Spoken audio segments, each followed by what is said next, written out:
Welcome to our analysis, where we take complex source material and distill the most critical knowledge so you can walk away instantly informed.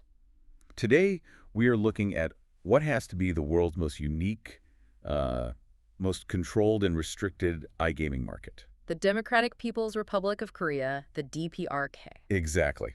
And for those who might be new to our work, it's probably worth a quick intro. We're the Gambling Databases Research Team. Right. Our whole job is to deliver these really in-depth analyses of the global iGaming landscape. We dig into everything: local regulations, tax structures, what the player experience is actually like, operator conditions, all of it. The goal is to give you a clear, data-driven picture of how these markets work and what makes them tick. So our mission today is pretty straightforward. We're going to summarize the core findings from our big report on the DPRK. We're really trying to look past the political headlines. And focus on the practical realities: the Yeah. legal status, the licensing, or I should say, the complete lack of a transparent licensing environment. And most importantly, the critical, absolutely existential risks for any company even thinking about getting involved. Yeah. The central findings we uncovered, they really point to a market that is it's like no other. We're looking at a regulatory environment that is defined by almost total opacity. A black box. Completely. There's an explicit ban on gambling for North Korean citizens, but at the very same time, you have these tightly managed exceptions. But only for foreigners. Only for foreigners. Mm. And what's really fascinating, and we've been tracking this, are the recent state-led experiments with digital wagering, all delivered directly through their own state-controlled electronic systems. Okay, let's unpack that, this idea of bifurcated control, because it really is the foundation of everything here. On the surface, the core legal status is just total prohibition, right? It's profoundly prohibitionist. Mhm. The state maintains an overall ban on pretty much all forms of organized gambling for its own people. It's seen as a kind of a capitalist vice. Disruptive. And that prohibition is what creates this split reality you mentioned, this bifurcated legal environment. That's the term we use, yeah. So when we talk about land-based gambling, it's all concentrated in these tiny government-approved venues. Like specific hotels or those special economic zones, the SEZs. Exactly. And for anyone listening, these SEZs are just geographically isolated areas designed specifically to attract foreign currency. The casinos inside them are only for international visitors. They have to use foreign currency, and they are under strict state control. So no locals allowed. The goal is revenue, not not liberalizing entertainment. Not at all. But then the whole dynamic changes when you look at what the state is doing internally. This is the really interesting part. Our research found actual evidence of the state piloting mobile lottery and sports betting products. And this is key. They're delivered specifically through state-controlled e-wallet systems. The one we know of is the Samsung wallet. What does a pilot like that really mean, though? Is it a sign of opening up? It's a fascinating tactical shift. But no, it's not about opening up. Yeah. It reflects a move toward monetizing games of chance internally, but on their own terms. Through digital means they can control. 100%. They're generating revenue from their own citizens without ceding any control or allowing any foreign access. They maintain total oversight on who plays, how often, and where every single one goes. So let me just stop you there. This is absolutely not a signal that they're inviting private foreign operators in. Not in the slightest. Yeah. In fact, by using their own centralized mobile wallet, they can digitally footprint every single transaction.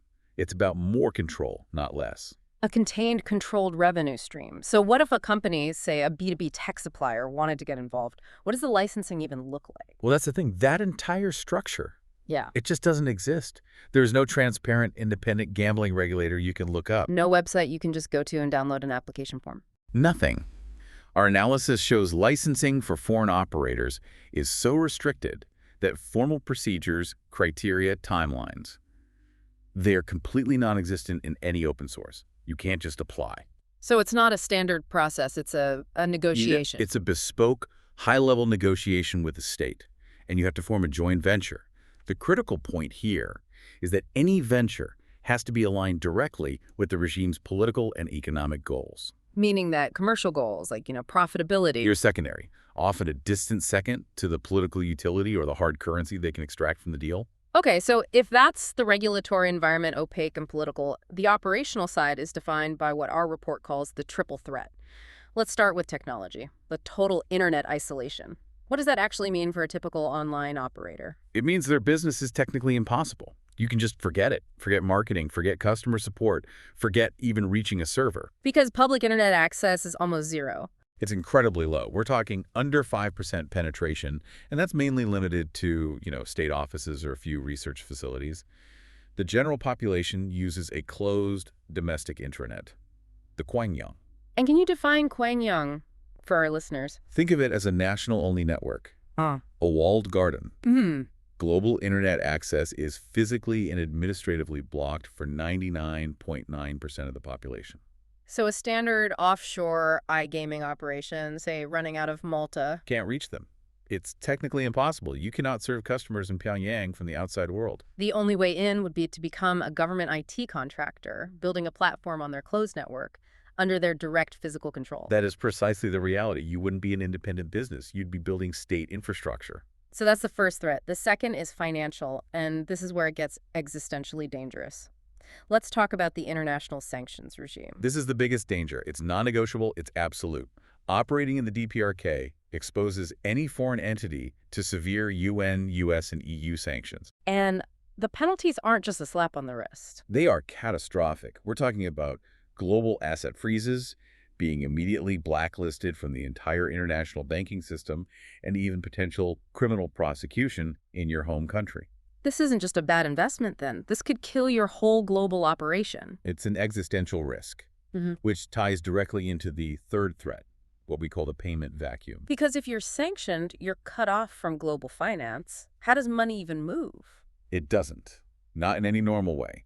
International payment rails are completely non-functional there. So no Visa, no MasterCard. And critically, no SWIFT. SWIFT is the backbone of international banking. Without it, you cannot clear international payments, period. So what's the consequence of that for an operator? The implication is profound. All payment processing is confined to those state-controlled e-wallets we mentioned. Any money you make, even if it's in a foreign currency, is trapped inside the country. You can't get it out through legitimate channels. It's toxic money, globally speaking. What about crypto? We hear about that. Yeah, cryptocurrency is reportedly used by state actors, but it's often linked to illicit activities like hacking. It is absolutely not part of some formal, regulated crypto iGaming framework that a reputable operator could ever use. And finally, enforcement. Our research rates this as extremely high.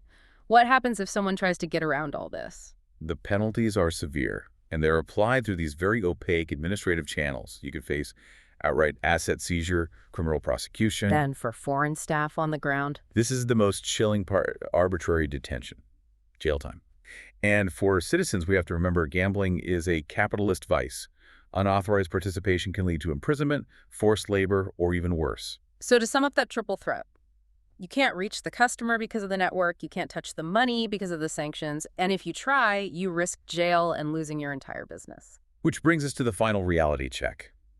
Market viability. The population is 25 million, but the addressable market for a foreign operator is minimal. It's just a handful of government-approved tourists. And the per capita income is staggeringly low, right? Around $2,000 a year. Exactly. So domestic discretionary spending is essentially zero, even if the government suddenly opened the doors. Our analysis really puts this in stark terms with the official rating metrics. We assign the DPRK an operator ease score of 0.0 out of 10. A zero. It means the market is completely non-functional for a standard commercial business.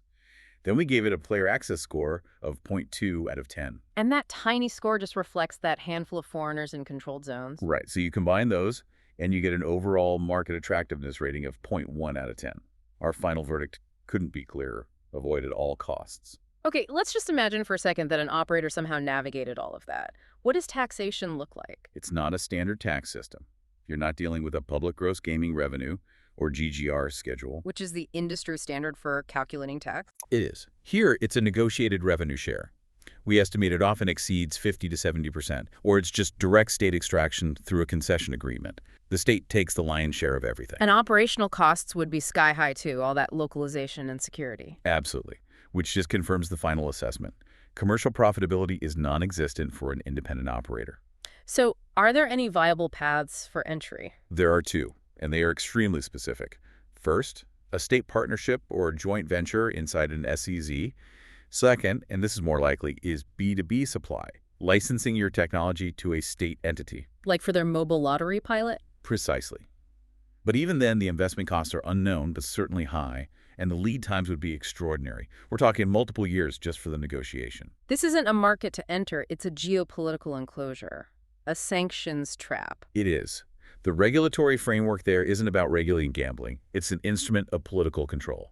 Sanctions compliance has to override any and all commercial thinking. The contrast with the rest of the world is just immense. But the most fascinating element, the thing that really tells you where their priorities are, is that calculated use of the mobile wallet for their lottery pilots. What does that tell you? It shows that even in the most controlled environment on Earth, the government sees digital wagering as a viable revenue stream. It's low cost, it's high control, but it will only ever be for itself. Thank you for joining us for this analysis of the DPRK iGaming environment. We hope this has given you the clarity you need on one of the most uniquely closed markets in the world. For the full text of this report and all of our other country reports, please visit our website at gamblingdatabases.com.